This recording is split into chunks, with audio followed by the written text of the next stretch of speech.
Bienvenue sur le podcast de Lyon Sandel, un format audio pour découvrir ceux qui font bouger le territoire. Situé en Normandie, à 1 heure de Paris et 30 minutes de Rouen, Lyon Sandel est un territoire rural qui regorge de pépites. Découvrez ces hommes et ces femmes qui forgent le quotidien de notre région.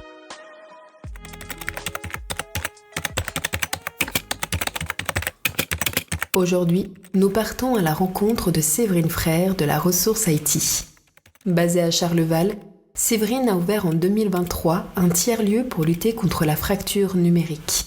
Dans cet épisode, elle nous raconte son parcours, sa reconversion, ses changements de projet qui l'ont menée jusqu'ici, mais surtout de son leitmotiv, l'humain et la mixité sociale comme fer de lance. Rencontre avec une déterminée.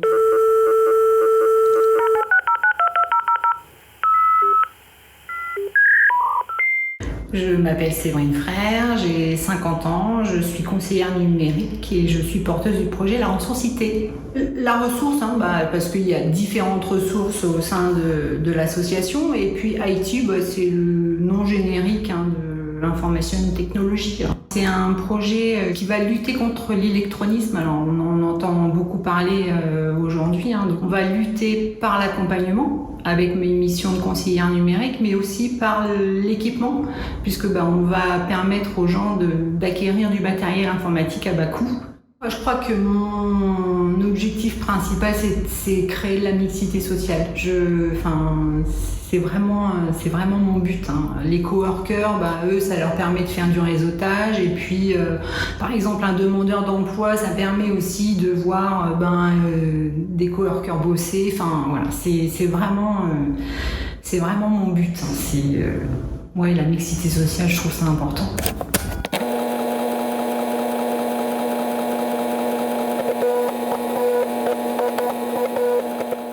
Mon quotidien est vraiment très varié. Le matin, je suis dans une commune. L'après-midi, je peux être ici à mettre les mains dans le cambouis, à reconditionner un PC.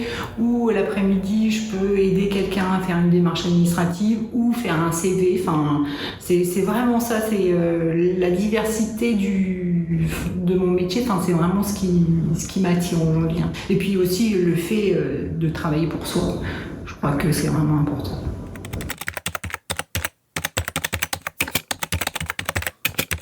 J'ai vraiment un parcours assez atypique. J'ai commencé en tant que vendeuse mi-temps dans un magasin de prêt-à-porter. Très vite, j'ai été responsable de boutique pendant quelques années. Je suis devenue maman, donc travailler les jours fériés et les samedis, c'était un peu enquiquinant. Donc j'ai voulu changer de carrière. Donc j'ai fait assistante commerciale et administrative, là, principalement dans les bureaux. C'était plutôt chouette. Et puis j'ai atterri dans une maison de retraite à l'accueil pendant 2 ans. L'animateur est parti et j'ai postulé en tant qu'animatrice coordonnatrice de l'EHPAD, et pendant 10 ans j'ai fait ça et je me suis vraiment éclatée. En fait, la colonne vertébrale de mon parcours, je crois que c'est vraiment les gens. J'aime parler aux gens, voilà, tout simplement.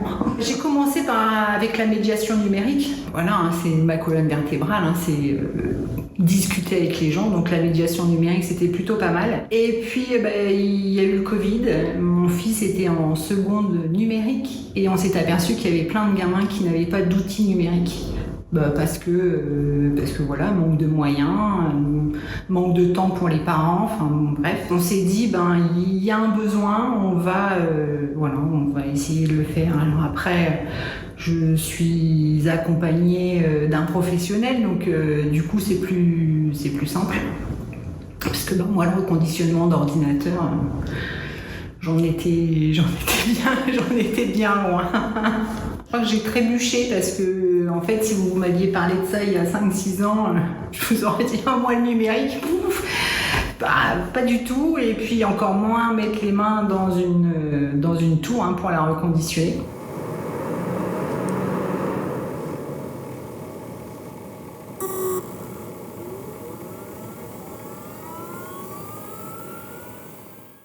En fait, c'était pas du tout sur l'informatique, mon projet. Je voulais monter une épicerie sociale et solidaire.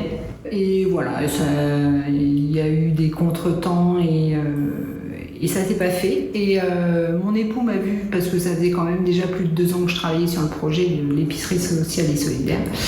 Mon mari m'a tellement vu au ras des pâquerettes qu'un jour il m'a appelé en me disant non mais on sortait du Covid, et il m'a dit mais tu vois bien qu'il y a un problème au niveau des ordinateurs, de l'informatique, pourquoi tu te lances pas?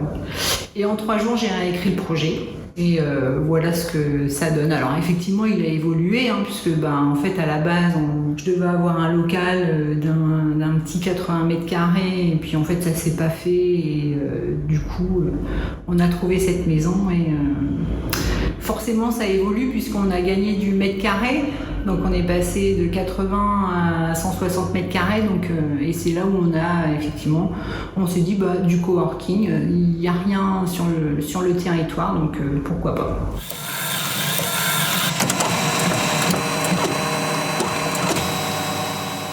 Alors la fracture numérique, c'est assez simple.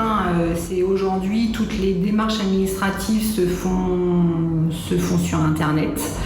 Il y a plein de gens qui n'ont pas Internet, il y a plein de gens qui n'ont pas d'ordinateur, et en fait nous on est là pour contrecarrer un peu le système, puisque nous on va offrir la possibilité aux gens au sein de l'association de s'équiper à moindre coût. Alors c'est pas du Windows, effectivement, c'est du Linux, mais on peut s'équiper par exemple pour 99 €, donc clavier, souris, écran et tout.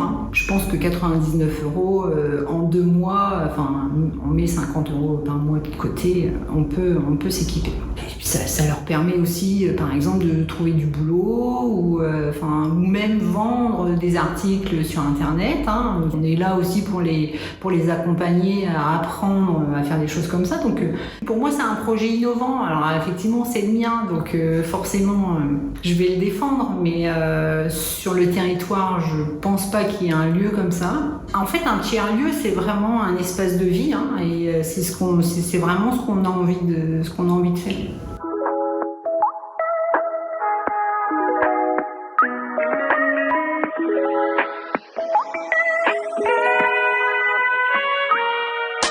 Merci pour votre écoute. On se retrouve prochainement pour une nouvelle pépite en Lyon-Sandel.